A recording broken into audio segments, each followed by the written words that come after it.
All right, welcome to Hoops Tonight here at the Volume. Happy Wednesday, everybody. Hope all of you guys are having a great week. As promised, we're hitting film from the Lakers-Timberwolves series as well as the Bucks-Pacers series today. So the main piece that we were looking at was the switching with the five, specifically with Brook Lopez.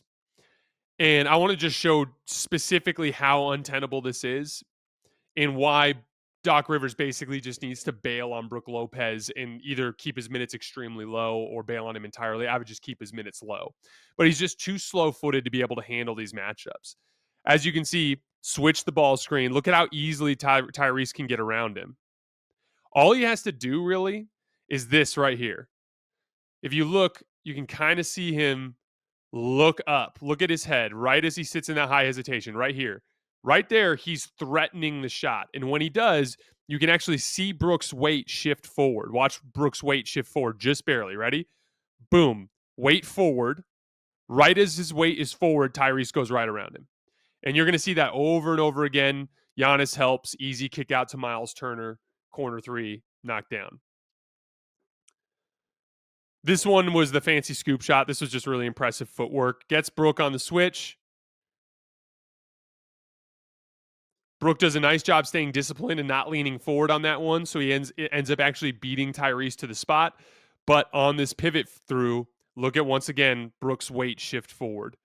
Right here, you could see his weight. As he's going backwards, weight forward right as Tyrese is going past him for the layup.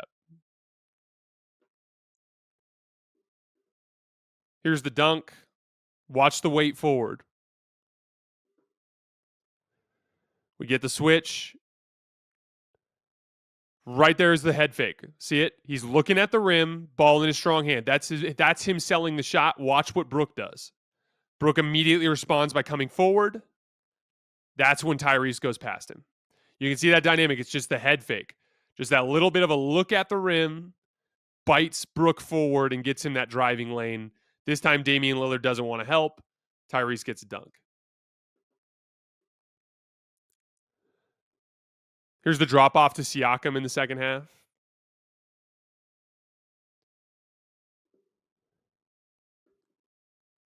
Same thing. Watch. Right on the catch. Look at him just look at the rim. On the catch. Look at the rim in a shot position. Brook immediately starts leaning forward. As soon as he leans forward, Tyrese goes right around him, drop off to Siakam, easy bucket. And then inevitably, there's going to be something that Brook does to adjust. This time, he just decides not to come up. So he sits way back and basically just concedes the three. Tyrese knocks it down. These were those scram switches I was talking about last night. I thought these were really impressive examples of scouting and game plan discipline from Indy. So as you can see, Dame is on Nembhard, and he's going to get screened by Toppin. As he gets screened by Toppin runs down to the block, and this is where the scram switch is. Taurean Prince is going to come over and guard Toppin so that Dame can get out and get Nesmith. Watch how quickly they identify it. Swing back to Turner. Turner's immediately reading the play. Sees Taurean Prince coming over, sees Dame sprinting through, rifles a pass to Nesmith, who knocks down the three. Also, this is an example of how important it is for passes to be on time, on target. Dame is running over there. That pass hits him right in the shooting pocket, though, so he can go up immediately. That's a little detail about passing that makes a huge difference as to whether or not you can get a clean look. And then this was the Obi Toppin dunk. Same sort of thing. He gets Miles Turner on a switch in a ball screen. They scram him out with Portis. He sprints. Dame is sprinting, but right as he sprints, look at how quickly they identify it. Nembhard sees the whole thing happening the whole time. Toppin sees the whole thing happening, immediately cuts baseline, easy dunk. They were just prepared for everything that Milwaukee tried to do defensively. And then this was that terrible defensive possession late in the game where I just didn't understand how aggressive Portis and Kuzma were in their help. So again, 115, 113. This is the game right here. You get a stop. You got all the momentum. You go down the other end, score. You put all the pressure on Indiana. Look at this defense. Like Kuzma right now is matched up with Nesmith. We're going to get a switch out, right? So Dame's going to go to Turner. Siakam's going to set up here on the wing. They scram Dame out of the mismatch. Dame switches back to Nesmith. Watch the way the floor is set up, though. Siakam is standing right here. Kuzma is allowing himself to get beat by what's called a pin-in flare screen here from Miles Turner. He's screening Kuzma so he can't close out. But that's bad defense. Kuzma and Portis are straight up not paying attention to a guy in Siakam who's shooting 44% on unguarded catch and shoot threes this year. Easy kick out. Like, this is just bad defense.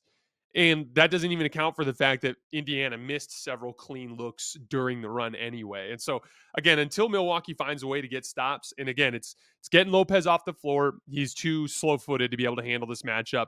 Switching, containing the basketball, being in the appropriate help defense situations so you can throw a closeout. At least make Indiana beat you by making contested threes. These wide open threes are not going to get you back into this series.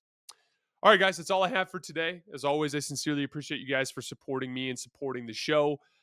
Tonight, we are live on YouTube after the final buzzer of the Rockets-Warriors game. I'm also this afternoon recording a pod. We're getting back with Two Sons podcast with the Star Wars Andor series starting up. Here in a couple of hours, I'm going to be recording a reaction to that. So you head over to Two Sons podcast on YouTube. We'll have a reaction if you're a Star Wars fan, if you're into Andor. But then otherwise, I will see you guys on YouTube tonight after the final buzzer of the Rockets-Warriors game.